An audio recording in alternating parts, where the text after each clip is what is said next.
आप सोच रहे होंगे कि मैं क्या कर रहा हूं। मैं युद्ध की तैयारी कर रहा हूं। वही युद्ध जो ज्वालामुखी की भांति कभी भी फट सकता है। युद्ध वही जीतता है जो युद्ध में व्यतीत होने वाले समय से अधिक समय युद्ध की तैयारी में लगाए। जो योद्धा अभ्यास क्षेत्र में जितना अधिक समय दे, रणभूमि में उतना ही कम रक्त बहेगा। एक सामान्य लौह और तीखी तलवार में अंतर यही है कि एक तीखी तलवार को कड़ी अग्नि परीक्षा से होकर जाना पड़ता है। लौहकार की मार खानी पड़ती है।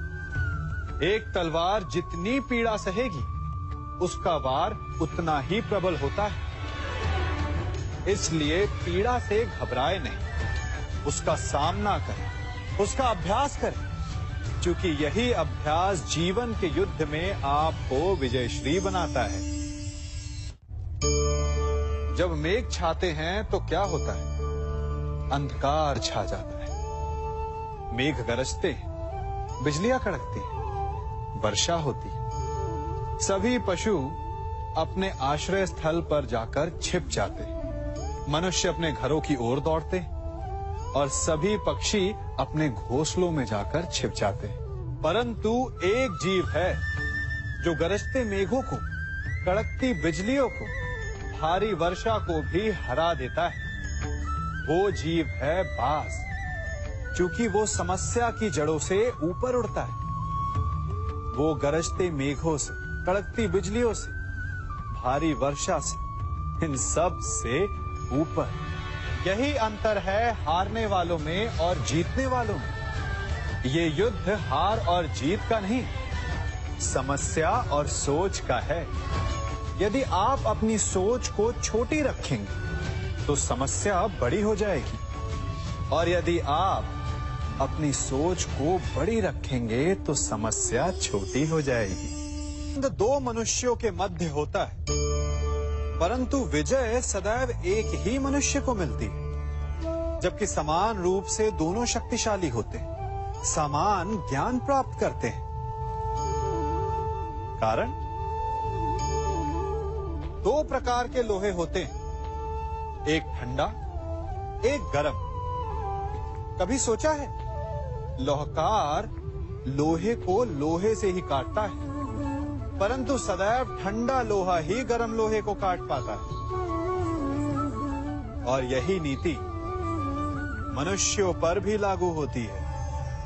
जब युद्ध होता है तो जिसके मन में ईर्ष्या होती है, जलन होती है, आक्रोश होता है, वो गर्म लोहे के समान। और जिसका मन शांत होता है, जिसका मन संयम से बंधा होता है, वो ठंडे लोहे के समान है।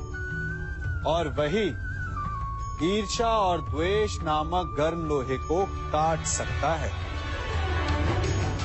इसलिए यदि जीवन के संग्राम में विजय प्राप्त करनी है तो अपने मन को शांत रखें, क्योंकि गर्म लोहे की भांति ईर्ष्या और क्रोध जैसे भाव को रखने वाला मनुष्य सदैव शांत स्वभाव के मनुष्य के समक्ष निर्बल है। शक्ति ईर्ष्या और क्रोध में नहीं, शांति और संयम में है। सभी बड़े सदा यही कहते आए कि यदि आगे बढ़ना है तो अपनों का साथ दो। सत्य कहते हैं, अपनों का साथ देना ही चाहिए, परंतु साथ देने से पूर्व ये अवश्य पहचान लेना चाहिए कि अपने हैं कौन। क्या अपने वही होते हैं जिनके साथ हमारा रक्त संबंध होता है, या अपने मित्र? अपने वो होते हैं जो हमें सद्कार्य के लिए प्रेरित करें, हमें आगे बढ़ाएं, हमारा साथ दें। और वो जिनका साथ देने से समाज का नाश हो, धर्म की हानि हो, वो सगे हो करके भी सगे नहीं होते। इसलिए जब अपनों की परिभाषा का चुनाव करें तो उन्हें अपना माने जो आपका साथ दे, उन्हें नहीं जो हमें अज्ञान के मार्ग पर ले जाएं। सीमा एक रेखा ही नहीं, एक परिभाषा भी है। सीमा हर किसी की होती है, प्रेम की, धैर्य की, मित्रता की और शत्रुता की भी। और जो सदैव सीमा में बंधे रहते हैं वो सामान्य मनुष्य बनकर रह जाते हैं, परंतु जो समय आने पर सीमा तोड़ देते हैं वही भविष्य बनाते हैं। क्योंकि सीमा केवल आपको मर्यादा में नहीं रखती, आपको बांधती भी है। अब ये आप पर, मुझ पर, हम सब पर निर्भर करता है कि ये जाने कौन सी सीमाएं हमें बांधती हैं और कौन सी सीमाएं शक्ति के नए मार्ग समक्ष लाती हैं। इसलिए सीमाएं तो जो कर सकते हो उससे अधिक करने का प्रयत्न कर, तभी नई सीमाएं बना पाओगे। भाग्य क्या है? जो आपने किया उसे भोगना भाग्य है, या जो आपके पूर्वजों ने किया उसका फल भाग्य है? नहीं, भाग्य वही है जो आपने किया, क्योंकि हर मनुष्य को अपने कर्मों के फल भुगतने होते हैं। इसलिए यदि जीवन में कुछ भी करें तो उस पर अपनी दृष्टि अवश्य रखें, क्योंकि आपके एक कर्म का फल आपका भविष्य बदल सकता है। हम वही बनते हैं जो हम चुनते हैं, क्योंकि वही हमारा भाग्य बनता है। मनुष्य सुंदरता से आकर्षित होता है, उससे प्रेम करता है और असुंदर को देता है। ऐसा होता है ना? क्या आप ऐसा नहीं करते? करते हैं। तो सुंदर और असुंदर की परिभाषा क्या है? इस आकर्षण और विकर्षण का कारण क्या है? कभी सोचा है? कभी सोचा है कि जिससे आप प्रेम करते हैं, जिसके प्रति आप आकर्षित होते हैं, अचानक से उसके लिए मन में वितृष्णा आ जाती है, और जिसके प्रति घृणा होती है उसके लिए एकाएक आपके मन में प्रेम उमड़ आता है। कारण है दृष्टिकोण। क्योंकि सुंदरता आपके मन में होती है, आपके सोच में होती है, आपके दृष्टिकोण में होती है। इसीलिए किसी को कीचड़ में खिला हुआ कमल सुंदर लगता है और किसी को निर्मल चंद्रमा में भी कलंक का धब्बा दिख जाता है। यदि आपको सुंदरता अनुभव करनी, हर पल आनंद में रहना है, तो अपने दृष्टिकोण को सुंदर बनाएं और अपने आप सब कुछ सुंदर बन जाएगा। हम अपनी सोच और संसार की मान्यता के अनुसार अपने विचार बनाते हैं। जैसे सत्य कहना धर्म है, असत्य कहना पाप, सहनशीलता धर्म है और क्रोध करना अधर्म, उपकार करना, जीवों पर दया करना धर्म है और निष्ठुर होना अधर्म। परंतु क्या यही सत्य है? क्या कभी कभी परिस्थितियां इन आवेशों को उल्टा नहीं कर देती? करती है। यदि इस संसार में कुछ धर्म है, कुछ पुण्य है, कुछ महान है, तो परिस्थिति के अनुसार चलना।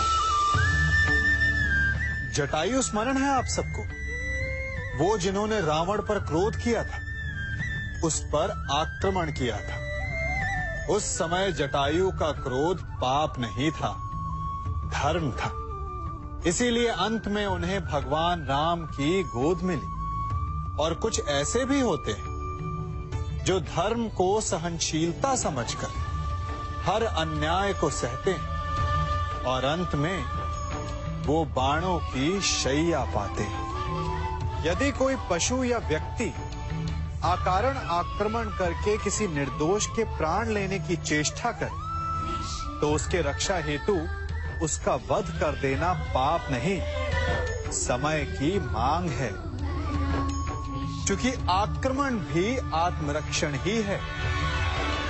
यदि किसी दुष्ट की सहायता करने से सामान्य मनुष्य को कष्ट पहुंचे, पीड़ा पहुंचे, तो उसे सहायता ना देना ही धर्म है। अकारण क्रोध अस्वीकार्य है, परंतु यदि क्रोध से कुछ शुभ हो, पाप बाहुभीत हो, तो क्रोध और दंड भी धर्म ही है। संसार का सबसे बड़ा पाप क्या है? असत्य बोलना, हत्या कर देना, चोरी करना या किसी का अपमान करना। संसार का सबसे बड़ा पाप है किसी निर्बल को सताना, और संसार का सबसे बड़ा दंड भी उस निर्बल के मुख से निकली हाय है। आप देख रहे हैं मैं क्या कर रहा हूं? मैं लौह पिघला रहा हूं, और ये लौह पिघलता है इस चमड़ी की बनी धूनकी से निकली हवा से। तनिक सोचिए, एक मृत पशु की खाल से बनी धूनकी इतने कठोर लोहे को भस्म कर सकती। ठीक उसी प्रकार आप चाहे जितने भी शक्तिशाली क्यों ना हो, यदि आपने किसी निर्दोष, किसी निर्बल को सताया, तो उसके मन से निकली हाय और उसका श्राप आपके जीवन को भस्म कर सकता है। स्वर्ण सज्जन पुरुष और परोपकारी मनुष्यों की गति एक समान होती है। यदि स्वर्ण टूट जाए तो उसे गर्म करो, ताप दो, पिघल कर वो फिर से जुड़ जाता है। ठीक उसी प्रकार मतभेद होने के पश्चात भी एक सज्जन पुरुष और महान पुरुष फिर से मित्र बन जाते हैं।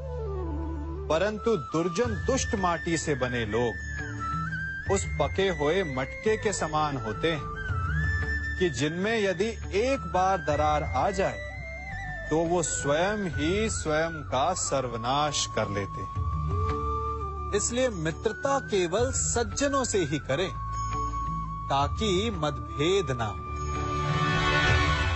दुष्टों का समूह अपना नाश स्वयं ही कर लेता है।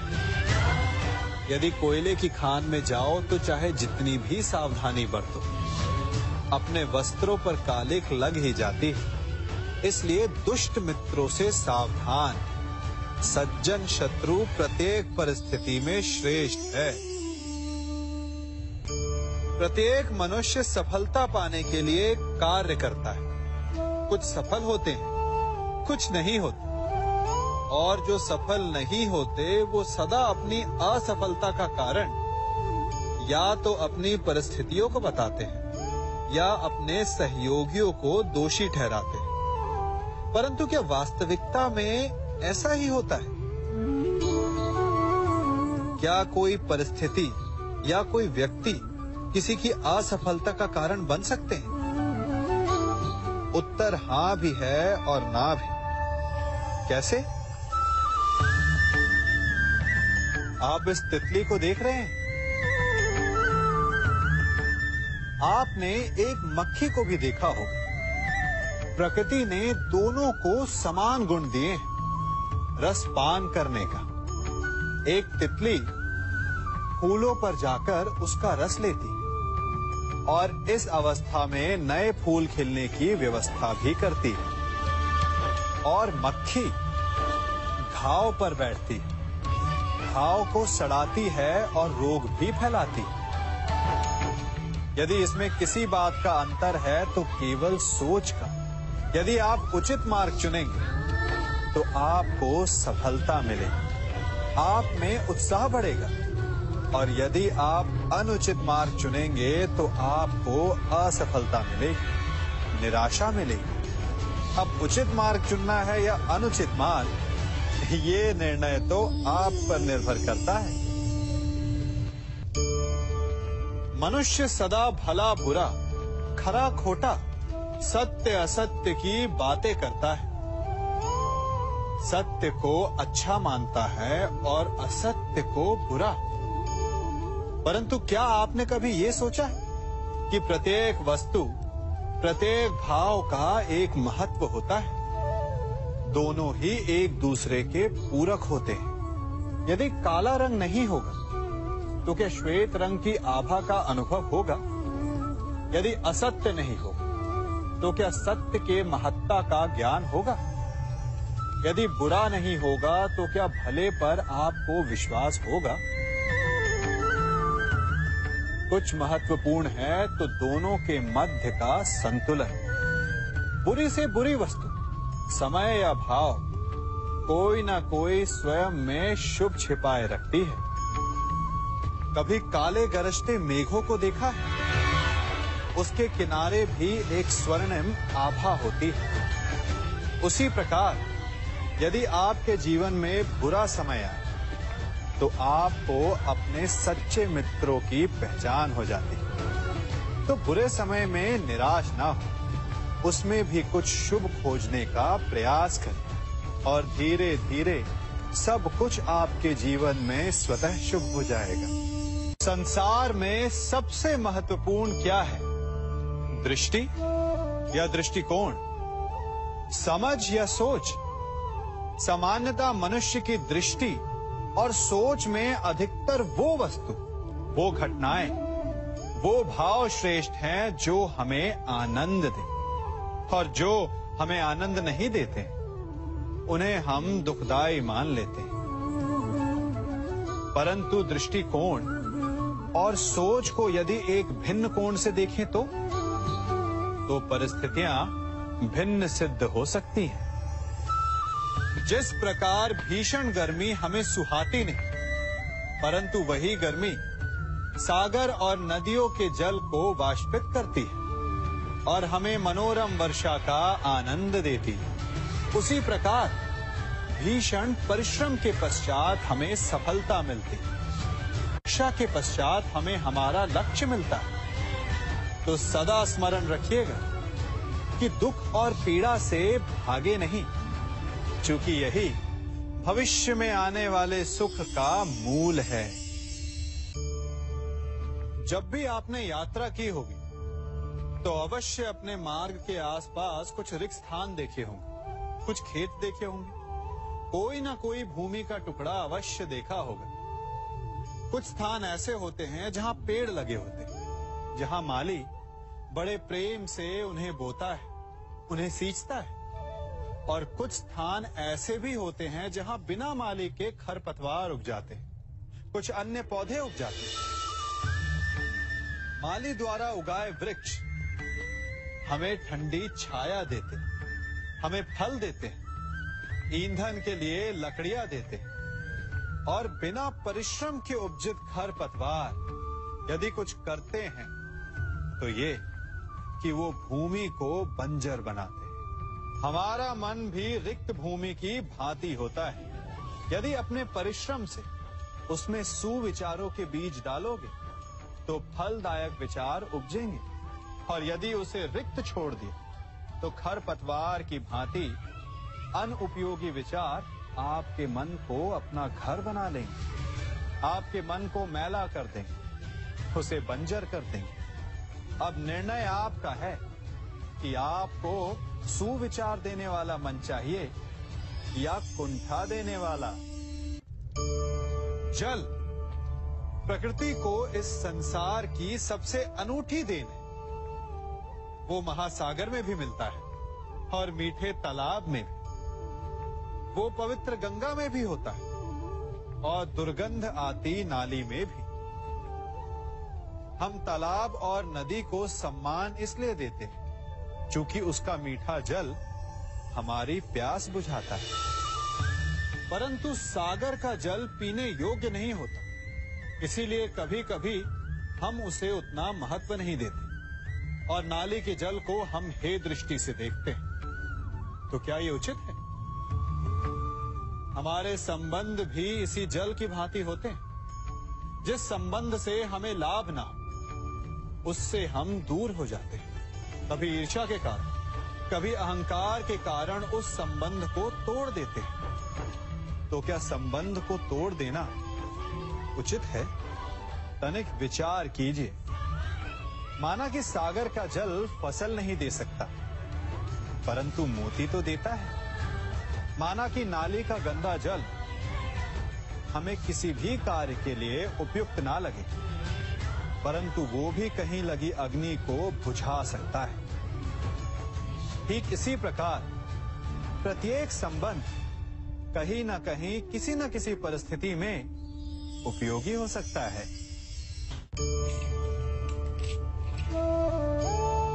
बड़ी विकट समस्या है। मुझे स्मरण ही नहीं हो रहा कि इस गुच्छे की कौन सी चाबी इस ताले को खोलेगी। बड़ी देर से प्रयास कर रहा हूं, परंतु ये ताला खुल ही नहीं रहा।